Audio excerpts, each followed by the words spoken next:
Oh, okay. So unknown things to do, how to handle this architecture, how to handle unknown stuff. And I'm very happy on two fronts. One, obviously, we are all doing well. Second, I'm very grateful and lucky that it was mild. It was not severe.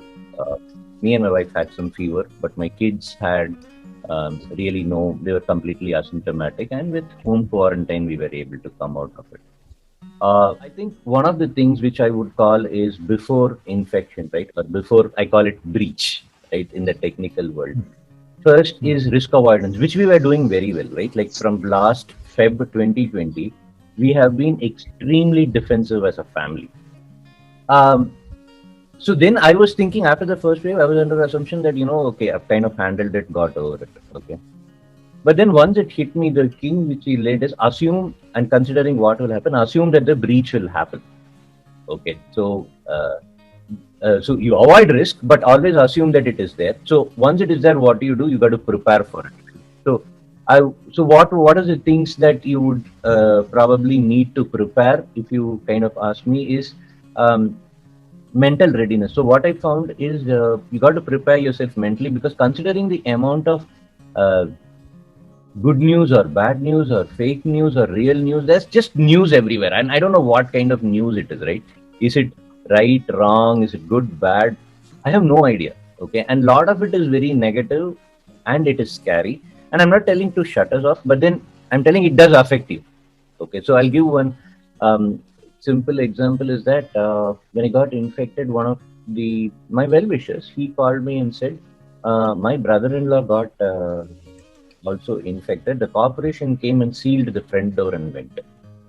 That whole night I couldn't sleep. I was worried if my front door is sealed, what will I do? If there's an emergency, how will I get in? Somebody's got a chest breathing, how will they get out? They'll say corporation rule and go. I live on the first floor, so how will I get food if I want? How will I get supplies? The front door is fully sealed with a tin sheet. I lost sleep that night. Okay, now the thing is, if I lose sleep that night, then my recovery process gets stalled. I get into this negative feedback loop. And the other thing is about, I always get, see, now I've recovered. I have a small cough in the morning. Okay? But when the small cough comes after an infection, it multiplies your worry by 2, 3 times. So psychologically, it is very important to be ready for it to happen, and every small thing will kind of amplify our fears.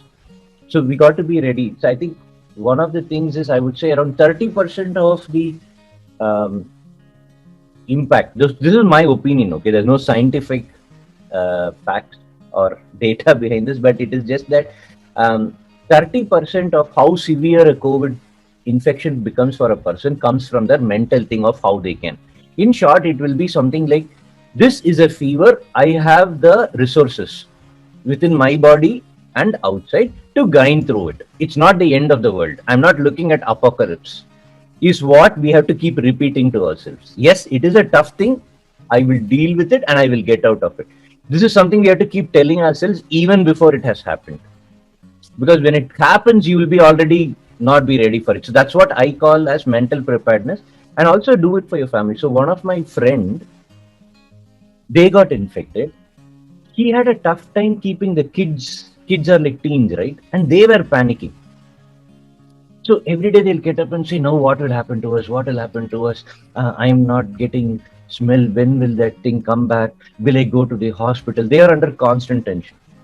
So prepare people around you before you get it itself, because once it happens, everybody is in a panic mode and logical brain stops working. So that is another thing which I call. Then the second one is what I call as roles and responsibilities, right? Within the family, like let's say there is two adults and two children, right? What will happen if two adults are negative?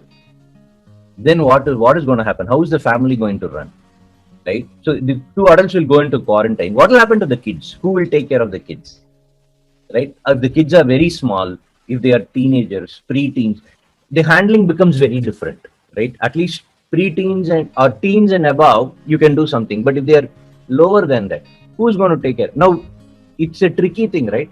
In an infected family, who will come from outside and take it and go? You need somebody who is trustable. Probably very close friends or family are the only ones who will want to take risk. So we need to identify that role and responsibility. Or there is a husband and wife. Husband is infected, wife is not. Wife is infected, husband is not. So in some cases, practically we have seen that the wife doesn't do a lot of external activities. Again, same friends, family. The wife doesn't know how to order on Swiggy. She doesn't have a Swiggy account on her phone. Okay, husband always ordered. Okay, you have a phone, but what is that? Swiggy is, it's not connected. How to pay on e-payment? How to get that? Now this doesn't look very big, but when you are in that situation when the whole thing is coming apart, all these things become a big deal. So that's what I mean by roles and responsibilities. Who plays the role and what is the responsibility that they would take care of. So one of the things there is about looking at it as microservices. So let's say I have a teenage kid. I'd say if something like this happen, ordering food is your problem because anyway they are good with phones. Okay, order Swiggy, configure that. Getting food for the family is your problem. Okay, give it up to that. I would say 6th standard or 7th standard plus kids, right? 6 kids can take care of that. So that is like a microservice. You getting food for the family is your problem. Train them for that. So the others need not worry about food. Okay, they can look on something else, like health will be somebody. And the last thing is about finance, right? Keep some cash flow ready in the month. And roles and responsibilities also, another important thing is, which is the medical person who I will reach? It could be a family doctor, it could be a friend, it could be contact numbers in a phone. Get those things ready now itself. So then you become a lot more confident. Luckily, I had a doctor neighbor. As soon as it came, he told everything it's done. So it's just like help. So a prepared mind doesn't panic that much, if not anything else, right? And that has a direct impact of how quickly you recover. Now, practically, this is what we had actually done. We actually done a Kanban board. So Gopes is my daughter and Boots is my son. And we had to do a lot of these things, right? Taking medicines, steaming. So it's like, so there were, so there was like medicines so there was morning, afternoon and evening. And then there is medicines to be taken, steaming and gargle. We had to drink a lot of water, oximeter and temperature notes had to be done. So temperature notes and steaming was the role of my son. Okay, drinking water was with my myself, and giving medicines was my daughter's responsibility. She has to take it and ensure that everybody has eaten it, right? So that was her responsibility. And after 15 days, we did our test again and we tested negative. And that's basically because I have very old parents who are there right next to it.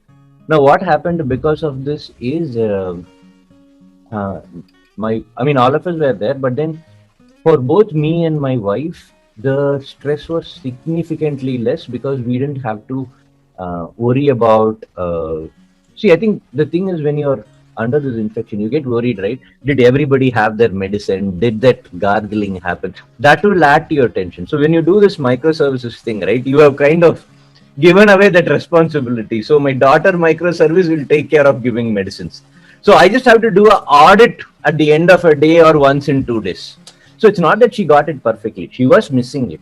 Okay. But then after 2-3 days, it got fixed. It's like fixing a bug in a microservice. So one of the things which I remember from the Nassim Taleb's thing now is, he says, do not optimize beyond a point, because optimization makes the system very fragile, right? So if you have to over engineer your system a little bit so that you can survive failure, right? Because the way today everything is designed, say optimize. He says, why do we have 2 kidneys? One can do the job. If there is an optimization concept, I should have only 1 kidney, right? Why you have 2 lungs, right? So the nature has evolved. It's led to a point where you can be resilient at the same time suffer a little bit, right? So don't over optimize. That was the message there. The architecture way of whether you call it microservices or capabilities or assuming that breach would happen, be prepared for it, have a, let's call it, you want to call it BC, business continuity plan, or right? I think it's at a family level, at an individual level.